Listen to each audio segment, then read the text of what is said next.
టాటరా classic రెటినాలకు world class treatment ఇప్పుడు మన భీరంగూడలో American laser eye hospitals.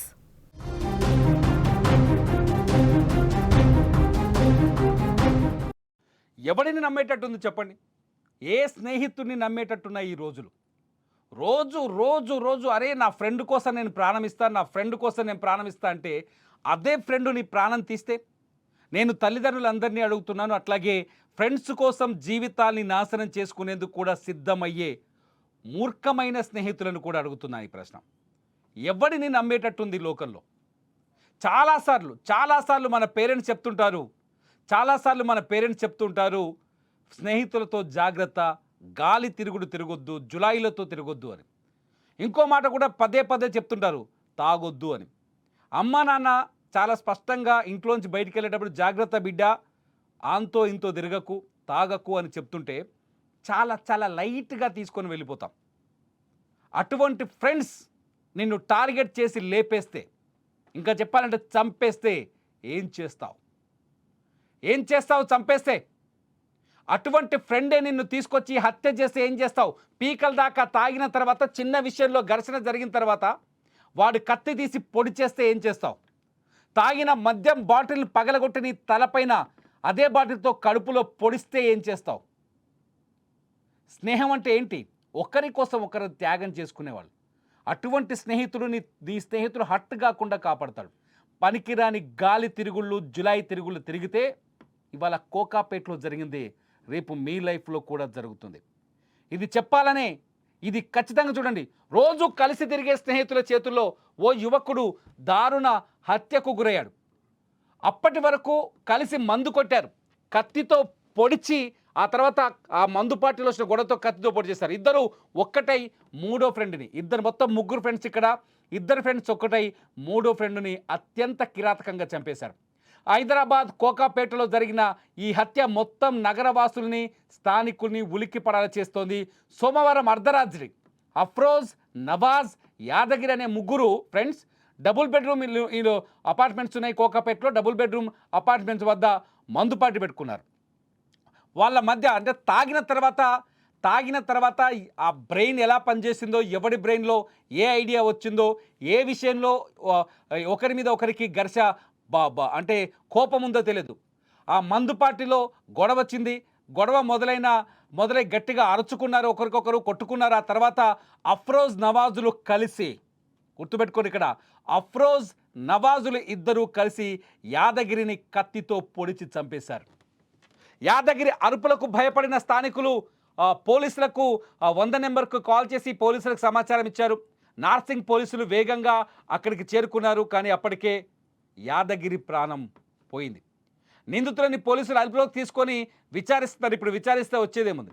వీరు ముగ్గురు స్నేహితులే కావడం, గతంలో వీళ్ళపైన కేసులు కూడా ఉన్నాయంట. వీళ్ళు చేసే పిచ్చి పనులు, రౌడీ పనులన్నీ ఆల్రెడీ పోలీసు రికార్డులో కూడా ఉన్నాయి. పోలీసులు చెప్తున్నారు, నార్సింగ్ పోలీసులు. వీళ్ళు చేసే పిచ్చి పనులతో, పిచ్చి తిరుగుళ్ళు, పిచ్చి పనులు చేస్తే చివరికి, లేకపోతే రౌడీయిజం వైపు పోతే చివరికి చచ్చేది ఇలాగే ఉంటుంది. నేను చాలామందికి చెప్తున్నాను, అరే బాబు చదువుకోండి, అవకాశం దొరికితే చదువుకోండి, చదువుకున్న తర్వాత ఉద్యోగాన్ని వెతుక్కున్న తర్వాత భవిష్యత్తుని అందంగా మార్చుకోవడానికి ఏం చేయాలో నేర్చుకోండి. ఎవడైనా సరే ముందు అమ్మా నాన్న మాట వినండి. ఏ కన్న తల్లి, ఏ కన్న తండ్రి అయినా మనల్ని తిడుతున్నానంటే మనం తప్పుదారిలో ప్రవర్తిస్తున్నట్లు లెక్క, తప్పుదారిలో వెళ్తున్నట్లు లెక్క. మీ కన్నవారి మాటలు వినండి, అప్పుడైనా మీరు మారుతారు. అప్పుడే మనకి మంచి దారి దొరుకుతుంది భవిష్యత్తులో బాగుపడడానికి. యాదగిరి వాళ్ళ అన్యాయంగా హత్యకు గురయ్యాడు. అతని ఫోటో చూపిస్తూ చూడండి, 2 ఫోటోలు మీకు కనిపిస్తున్నాయి. ఇతనే యాదగిరి. నిన్న రాత్రి దారుణంగా హత్యకు గురయ్యాడు. ఏజ్ కూడా పెద్దగా లేదు, కనీసం 20 ఏళ్ల లోపే ఉంటారు. 20 ఏళ్ల లోపల తాగుడేంద్రా బాబు? 20 ఏళ్ల ఏజ్ కూడా ఉండదు, కానీ కేసులు బీర్లు లేపేస్తారు. ఆ బీర్లే ఇవాళ ప్రాణాలు తీశాయి. నేను మాట్లాడుతున్న మాటలు యాదగిరి తల్లిదండ్రుల్ని బాధించవచ్చు, యాదగిరి బంధువుల్ని బాధించవచ్చు. ఎందుకు? కానీ ముందే కంట్రోల్ చేస్తుంటే ఇవాళ యాదగిరి బతికుండేవాడు కదా.